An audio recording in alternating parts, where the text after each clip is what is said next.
The first episodes of the newest Doctor Who has finally dropped. And I want to talk about it because I am Daisy Ex Machina, the drag queen detective who investigates all things speculative in science fiction, fantasy, and horror.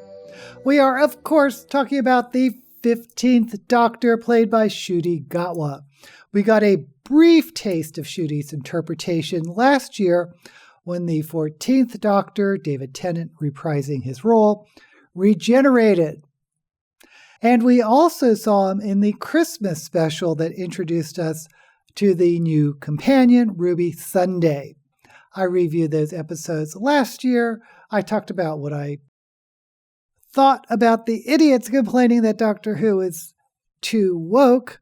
If you want to know what I think, go and see that video. I'll have a link up here. But basically, I think complaining about representations of race or disabled people or trans or gay people or whatever just shows your ignorance. Here's a novel idea. Let's judge things on their own merits. Let's judge Doctor Who episodes based on the plot and the characters and the character arcs and the pacing and the setting and so on. So that is what I'm going to do. And I want to talk freely, so there may be spoilers. If you don't want spoilers, click off. Okay, my daisy cakes. Let's talk about the two episodes just released on Disney, Space Babies and The Devil's Chord. I don't think they're that good. And I'm a huge fan of the drag queen Jinkx Monsoon, who played the maestro in Devil's Chord. First, let's go over Space Babies. The episode starts with the Doctor discussing Gallifrey and his name. He says he's adopted, and I'm not a huge fan of that storyline introduced in the 13th Doctor. I prefer my Doctor just being an ordinary Time Lord who may have graduated at the bottom of his class and is seen as a bit of a reprobate. But I also really don't like the whole Time War storyline that removed all the Time Lords except for the Doctor, making him the last of his race. Why do we have to have a last of his kind narrative? Anyway, let's not open up that can of worms. Maybe I'm in the minority. Let me know your thoughts down in the comments. And while you're there, don't forget to like this video and subscribe to my channel. Then the Doctor mentioned his name was a title like other Time Lords. And I liked him listing the Bishop and the Ronnie and so on, but I don't think that's really true, is it? It used to be a mystery or a joke that he had a real name, and there's certainly been Time Lords without titles for names. Romana comes to mind, but what about the first of the Time Lords, Rassilon? Anyway, the Doctor and Ruby go back to the Jurassic period and see dinosaurs, and there's a butterfly effect joke, which I thought was a little off-putting. Then we get to the meat of the story. They arrive at a space station, and it is inhabited by space babies. Some of the babies are still in artificial wombs. Some are born and talk like adults. And there's a boogeyman creature that lives in the below decks. For me, none of the story made any sense. It isn't a generation ship. It's a space station orbiting a planet. Why can't babies be born on the planet wasn't quite clear to me. And why were the babies abandoned? They mentioned some sort of government cutbacks. What? I was intrigued at first by the talking babies, and they mentioned they were actually older and had ceased developing. So I thought, oh, they actually have adult minds, but they are trapped in these little baby bodies. I thought that could be really interesting. But then it was like they're only 6 years old. And if that's the case, why do they talk like adults? And then the Doctor and Ruby treated them as babies. It didn't make sense to me.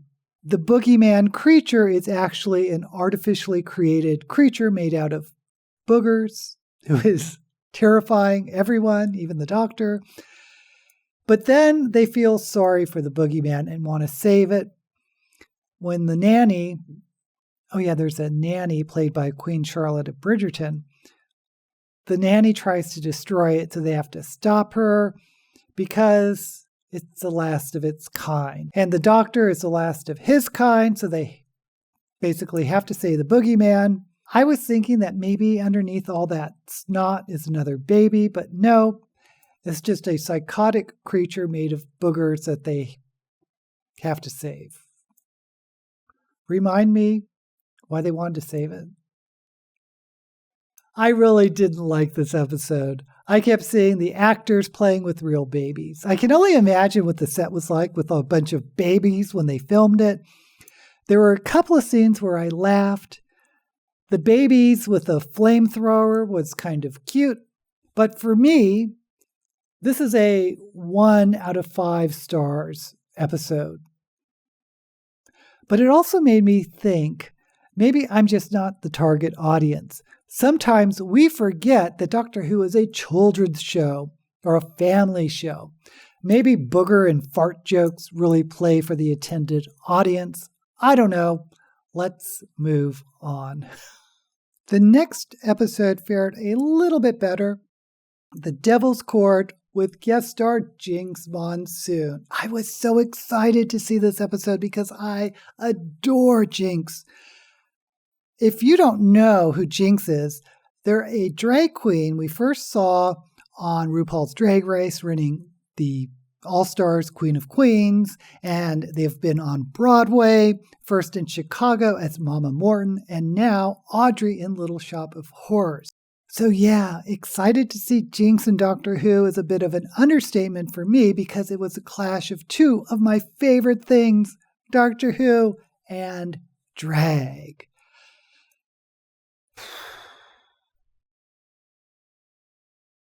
Okay, let's say what I liked about this episode. I loved the costumes and the setting.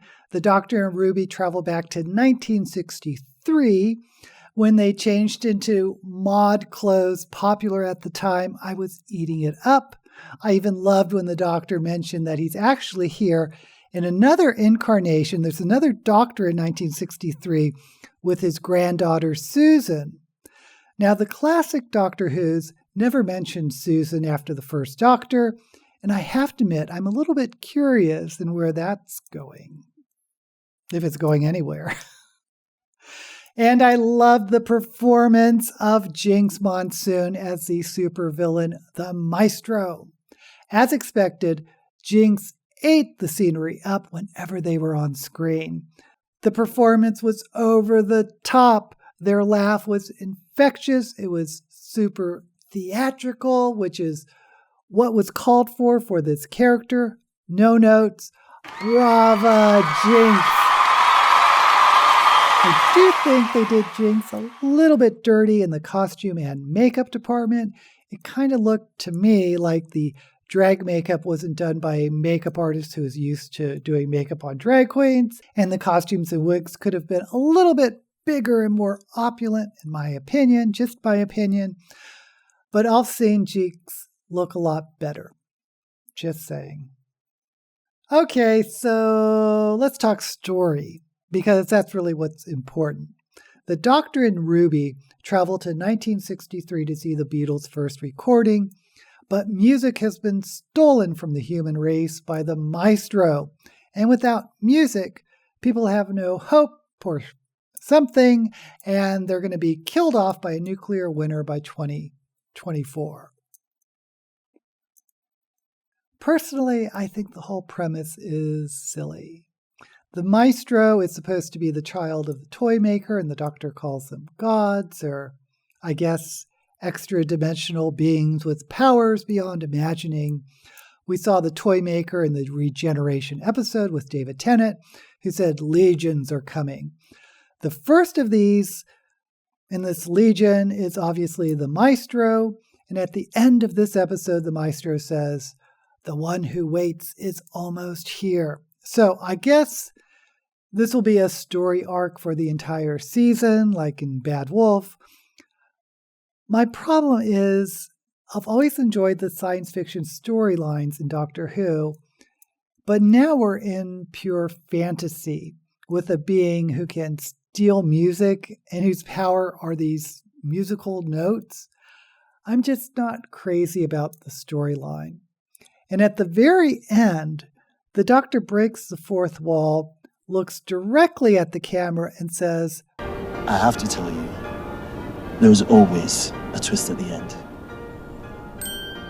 And then they break into song and do a big musical number. What? What's going on? Just stop it. I give the episode 3 stars, and that's only because of Jinkx's performance. I kind of wish that Russell Davies would do what Gene Roddenberry did in the original Star Trek and seek out real science fiction writers to draft a few of the scripts. For me, it feels like the stories just need some fresh blood.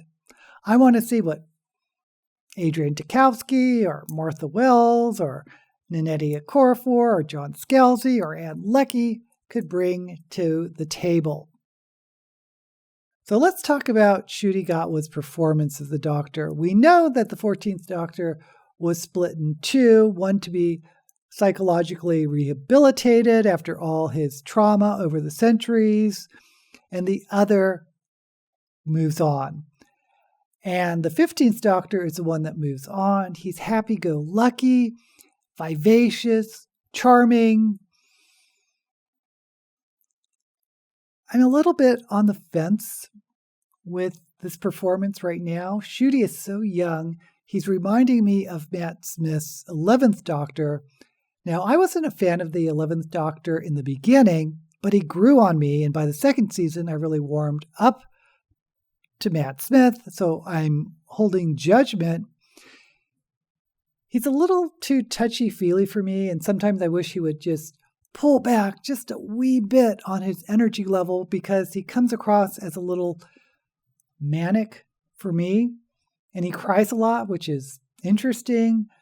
I really do hope they keep the Doctor asexual and aromantic like he's been in all his other incarnations, but I'm a little worried they may try to slip in a little romantic subplot, which I think would be a big mistake, but let's wait and see. We're just at the start of the season. There's a whole lot more to see. Now let's talk about the Doctor's companion, Ruby Sunday, played by Millie Gibson. I like that there's some mystery plot around her and that old woman keeps showing up. I'm intrigued what's going on.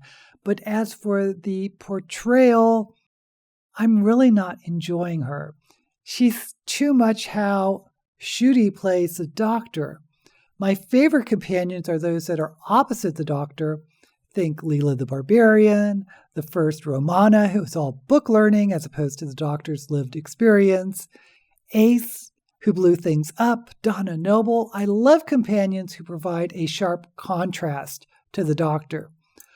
For the 15th Doctor, who, let's just call him the happy Doctor, I would love to see a companion who is dour or pessimistic, maybe a Wednesday Addams type, or maybe just a hyper-intellectual without emotion. Now, I do like other companions just by the dint of their own personality. I'm talking Sarah Jane Smith, the second regeneration of Romana, Rose Tyler, maybe even Captain Jack. I'm just not seeing that type of charisma or appeal with Ruby. But again, we're just at the start of the season. Maybe it'll take a couple of seasons for the 15th Doctor to grow on me, or maybe I'm no longer the audience the show is targeted for. And you know what? That's okay. There are other shows out there, though it makes me a little sad if that's the case, because Doctor Who holds a lot of nostalgia for me. Now, I'm not going to do an episode-by-episode review of Doctor Who. I may come back, though, at the end of the season to see where we stand. But I want to know where you stand on the 15th Doctor. You know the drill. Let me know in the comments below.